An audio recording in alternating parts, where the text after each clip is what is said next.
اسی علم کے حوالے سے اس شخص سے متعلق یہ 4 باتیں جو ہیں لکھ دی جاتی ہیں۔ اب اس کو سمجھنا چاہیے، اصل میں جو بات مسئلہ تقدیر کے سمجھنے میں جو یوں سمجھیے کہ ایک بہت آسان فارمولہ ہے اگر سمجھنا چاہے انسان، اور یہ میں عرض کر چکا ہوں کہ سمجھنا چاہیں گے تو سمجھ جائیں گے، تفصیل میں جائیں گے تو الجھ جائیں گے، اور مناظرہ اور مباحثہ کریں گے تو گمراہ ہو جائیں گے۔ چنانچہ اسی پر میں حدیث آپ کو سنا چکا ہوں کہ ایک مرتبہ حضرت ابو ہریرہ فرماتے ہیں کہ حضور صلی اللہ علیہ وسلم برآمد ہوئے اپنے حجرے سے، اور ہم مسجد کے گوشے میں بیٹھے ہوئے تقدیر کے بارے میں بحث کر رہے تھے، تو آپ شدید ناراض ہوئے، اور اس قدر آپ کا چہرہ مبارک غصے کی وجہ سے سرخ ہو گیا کہ ایسے محسوس ہوا جیسا آپ کے گالوں میں انار کا رس جو ہے وہ ڈال دیا گیا ہے، وہ اس کے اوپر بہا دیا گیا، وہ سرخ قندھاری انار، اس کا تصور کیجئے، وہ عام تو انار نہیں جس کے اندر وہ رنگ نہیں ہوتا۔ پھر آپ نے فرمایا غصے سے، کیا تمہیں اس بات کا حکم دیا گیا؟ کیا مجھے تمہاری طرف اسی کام کے لیے بھیجا گیا کہ اس مسئلے میں تم بحث کرو؟ عزمت علیکم میں تاکید کر رہا ہوں اس مسئلے میں بحث سے گریز کرو، بحث مت کرو۔ تو یہ مسئلہ اگرچہ اس اعتبار سے بڑا مشکل ہے، اگرچہ سمجھنا چاہیں تو سمجھ سکتے ہیں، لیکن میں ایک اور حدیث بھی آپ کو سنا دوں کہ اس پر ایمان کس قدر لازم ہے۔ یہ ایک تابعی ہے حضرت ابن دالمی رحمۃ اللہ علیہ، وہ فرماتے ہیں، طویل حدیث ہے، میں اس کا خلاصہ بیان کر رہا ہوں، کہ میرے دل میں تقدیر کے بارے میں کچھ وسوسے پیدا ہوئے، تو میں نے جو بھی کبار صحابہ اس وقت زندہ تھے، بقید حیات تھے، ان سب سے ملاقات کی۔ ابی ابن کعب رضی اللہ تعالیٰ عنہ، جن کے بارے میں حضور نے فرمایا ہے کہ اقرأہم ابی ابن کعب، میرے صحابہ میں قرآن کا سب سے بڑا عالم ابی ابن کعب۔ ان کے علاوہ عبداللہ ابن مسعود کے پاس بھی میں گیا رضی اللہ تعالیٰ عنہ، جن کی حدیث ہم پڑھ رہے ہیں۔ حذیفہ بن یمان کے پاس میں گیا رضی اللہ تعالیٰ عنہ۔ ان سب نے ایک بات یہ کہی کہ دیکھو، ایک بات تو یہ جان لو کہ اللہ تعالیٰ کی قدرت سب شے پر حاوی ہے۔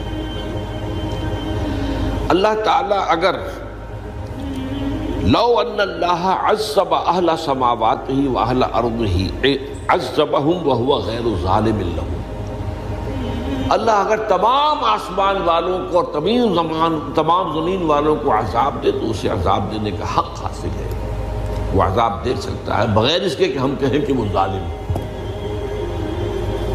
تمام زمین والے اور تمام آسمان والوں میں تو نیکوکار بھی آ گئے۔ یہ اصل میں ایک بڑا اہم مسئلہ ہے کہ جو ہمارے اور معتزلہ کے درمیان مختلف فی ہے۔ معتزلہ ہی کے انداز میں اہل تشیع کا عقیدہ بھی ہے کہ اللہ پر عدل واجب ہے، اہل سنت کے نزدیک اللہ پر کوئی شے واجب نہیں، اللہ کا اختیار مطلق ہے، جو چاہے کرے۔ چنانچہ وہ ظالم کو معاف کر سکتا ہے جب چاہے، اور وہ کسی اچھے آدمی کو عذاب دے سکتا ہے جب چاہے۔ یغفر لمن یشاء ویعذب من یشاء واللہ علی کل شیء قدیر۔ یہ سورہ بقرہ کی آخری آیت میں ہے کہ آیات میں سے ہے، لاسٹ بٹ 3 آیت میں۔ تو اس اعتبار سے اللہ کا ایک تو اختیار مطلق ہے۔ پھر میں زید ابن ثابت کے پاس گیا تو انہوں نے یہی بات مرفوعاً بیان کی کہ میں نے خود حضور سے سنی ہے یہ بات۔ باقی 3 صحابہ کے بارے میں تو وہ کہتے ہیں کہ انہوں نے گویا کہ اپنی رائے کا اظہار کیا، اور اگر اللہ تعالیٰ چاہے لو رحمہم، تمام آسمان والوں اور تمام زمین والوں کو بخش دے اور رحم کرے، لکانت رحمتہ خیرا لہم من اعمالہم، تو اس کی رحمت جو ہے وہ یقیناً لوگوں کے اعمال سے بہت بالا ہے، بلند و برتر ہے، تو جو چاہے کرے۔ وہ ابو جہل کو بخش دے، کون اعتراض کر سکے گا؟ اور وہ کسی سے بڑے شخص کو جو ہے وہ عذاب دے، کون اعتراض کر سکتا ہے؟ اس اعتبار سے پھر انہوں نے فرمایا وَلَوْ أَنفَقْتَ مِثْلَ أُحَدٍ ذَهَبًا، اور دیکھو ابن الدینمی جان لو، اگر تم احد کے پہاڑ کے برابر سونا اللہ کی راہ میں خرچ کرو گے فی سبیل اللہ، ما قبل اللہ منک حتی یؤمن بالقدر، اللہ تعالیٰ اسے تم سے قبول نہیں کرے گا جب تک کہ تم تقدیر پر ایمان نہیں رکھو۔ اور اس کے بعد فرمایا اعلم، جان لو، انما اصابک لم یکن لیخطئک، جو چیز تم پر واقع ہوتی ہے، کوئی تکلیف آتی ہے، کوئی حادثہ پیش آتا ہے، وہ تم سے ٹلنے والا تھا ہی نہیں۔ مطلب یہ کہ تم سوچو کاش میں یوں نہ کرتا، یوں کر دیتا، اگر یہ ہو جاتا، وہ ہو جاتا تو میں بچ جاتا، نہیں، وہ تو آنے والی بات تھی، وہ اللہ کی کتاب، وہ اللہ تعالیٰ کے علم قدیم کے اندر پہلے سے لکھا ہوا تھا، تو موجود ہے، تو وہ تو آنی ہی آنی تھی۔ وَأَنَّمَا أَخْطَأَكَ لَمْ يَكُنْ لِيُصِيبَكَ، اور جو چیز کہ تم سے چھوٹ گئی، جاتی رہی، تمہارے ہاتھ سے نکل گئی، ممکن ہی نہیں تھا کہ وہ تمہیں ملتی، وہ اللہ تعالیٰ کا وہ جو علم قدیم ہے اس کے اندر پہلے سے طے ہے۔ وَلَوْ مِتَّ عَلَىٰ غَيْرِ هَٰذَا لَدَخَلْتَ النَّارَ، اگر دیکھو تم غور سے سن لو، اگر اس عقیدے کے سوا کسی اور پر تمہاری موت واقع ہوئی تو جہنم میں داخل ہو جاؤ۔ تو یہ اس ایمان بالقدر کی اہمیت کا معاملہ۔ اب اس کے لیے جو میں کہہ رہا تھا کہ ایک فارمولہ جو سمجھ میں آ سکتا ہے وہ یہ ہے، انگریزی کی جو اصطلاحات کے حوالے سے پہلے میں واضح کروں گا، وہ ذرا زیادہ واضح ہے۔ ایک ہے پری نالج، کسی چیز کا علم پہلے سے ہونا، ایک ہے پری ڈیسٹینیشن، کسی شے کا پہلے سے طے پا جانا۔ ان دونوں میں گڑبڑ کا نہیں کرنا چاہیے۔ اللہ کا علم قدیم اس کے جبر کو مستلزم نہیں ہے، اس کا علم ہے یہ کہ تم یہ کرو گے، اس کا مطلب یہ نہیں ہے کہ تم اس کے جبر کے تحت کر رہے ہو۔ اس کی ایک سادہ سی مثال میں دیا کرتا ہوں، پھر میں کروں گا، سمجھنا چاہیں تو یہ فارمولہ بہت کافی ہوتا ہے۔ آپ کسی بچے کے سامنے کوئی کھلونا ڈال دیں، آپ کو تقریباً یقین ہے وہ متوجہ ہوگا، اسے اٹھائے گا۔ ہو سکتا ہے بچہ کسی اور دھن میں ہو اس وقت، ادھر اس کی توجہ کسی اور کو نہ اٹھائے۔ اگر وہ اٹھا لیتا ہے تو آپ کے مجبور کرنے سے تو اس نے نہیں اٹھایا، اس نے تو اٹھایا ہے اپنے انسٹنکٹ کے تحت کہہ لیں، اپنے ارادے کے تحت کہہ لیں، آپ مجبور تو آپ نے کی۔ لیکن اللہ تعالیٰ کا جو اندازہ ہوتا ہے، وہ اندازہ قدر کے معنی اندازہ بھی ہے، میں بیان کر چکا ہوں آپ کو۔ اس کا جو علم قدیم ہے وہ غلط ثابت نہیں ہو سکتا، ظاہر بات ہے کہ پھر تو اعلیٰ کل شیء علیم وہ ہے ہی، اس کا علم قدیم جو ہے اس میں کوئی خطا نہیں ہو سکتی۔ یہ ہے در حقیقت پری نالج اور پری ڈیسٹینیشن، دونوں کے اندر فرق کر لیا جائے، یہ جبر نہیں ہے۔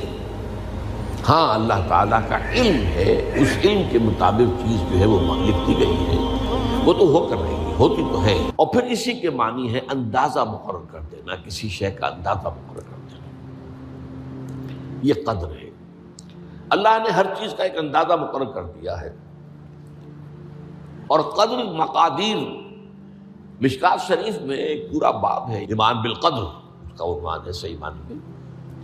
تو پہلی حدیث کیا ہے؟ مسلم شریف کی روایت ہے، عبداللہ ابن عمرو بن العاص رضی اللہ تعالی عنہما۔ حضرت عمرو بن العاص جو بڑے سرداران قریش میں سے تھے، بڑے سیاستدان تھے اور بڑے بہادر انسان بھی تھے، ان کے بیٹے ہیں عبداللہ۔ اور بڑی دلچسپی کی بات یہ ہے کہ باپ اور بیٹے کے مزاج میں بعد المشرقین تھا، وہ تھے جنگجو اور سیاستدان اور بڑے سرداروں میں سے، یہ تھے انتہائی زاہد و عابد، انتہائی زاہد و عابد۔ انہی کے بارے میں آتا ہے پوری رات کھڑے رہتے تھے نوافل میں، اور ہر روز روزہ رکھتے تھے، جس پر حضور نے یوں کہنا چاہیے کہ ڈانٹ پلائی۔ آپ کو اطلاع ہوئی، آپ نے بلایا، یا عبداللہ اولم اخبر انک تقوم اللیل و تصوم النہار تصوم الدہر، کیا مجھے یہ خبر نہیں دی گئی ہے؟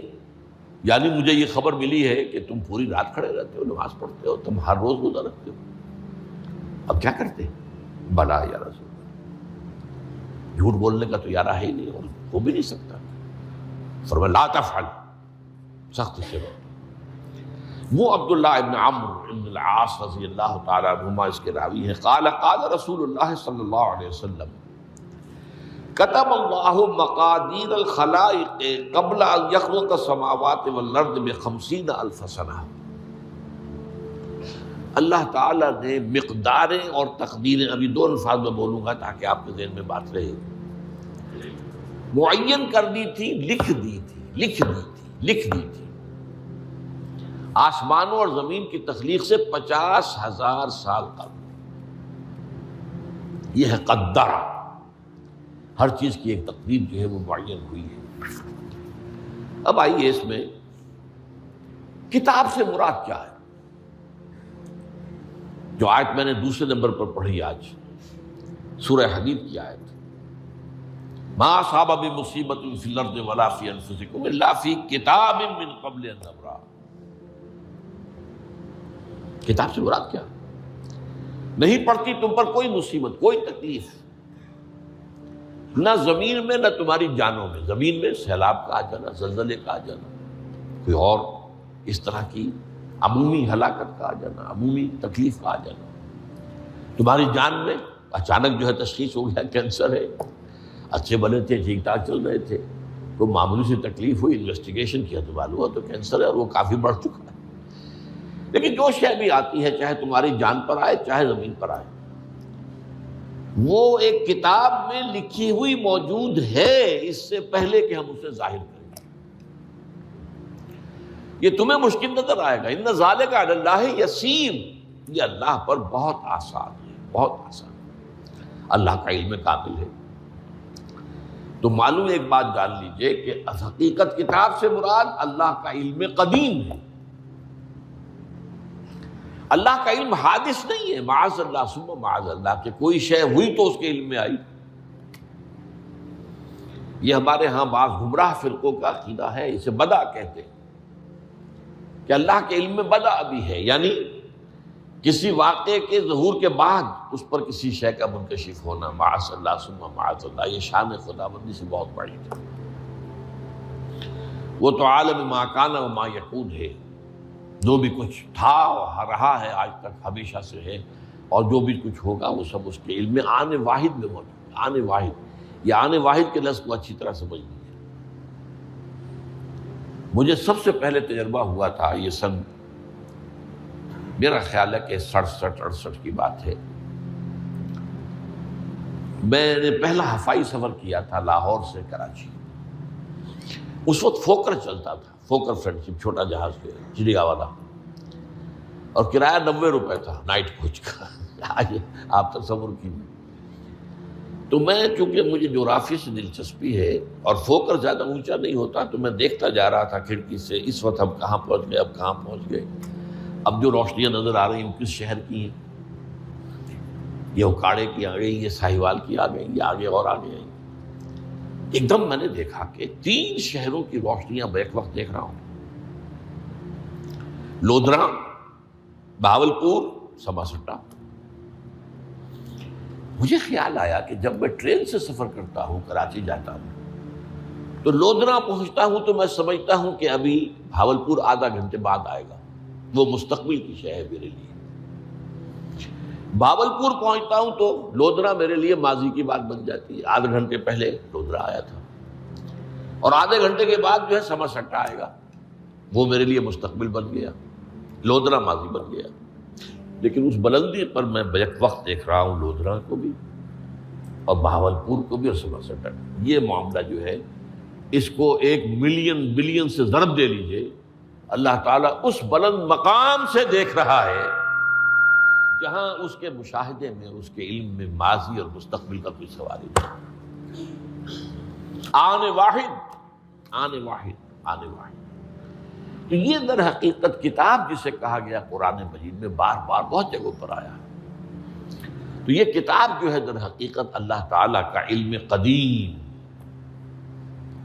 اس میں سب کچھ موجود ہے، ہمیشہ سے موجود ہے، لکھا ہوا موجود ہے، اور کوئی غلط نہیں ہو سکتا.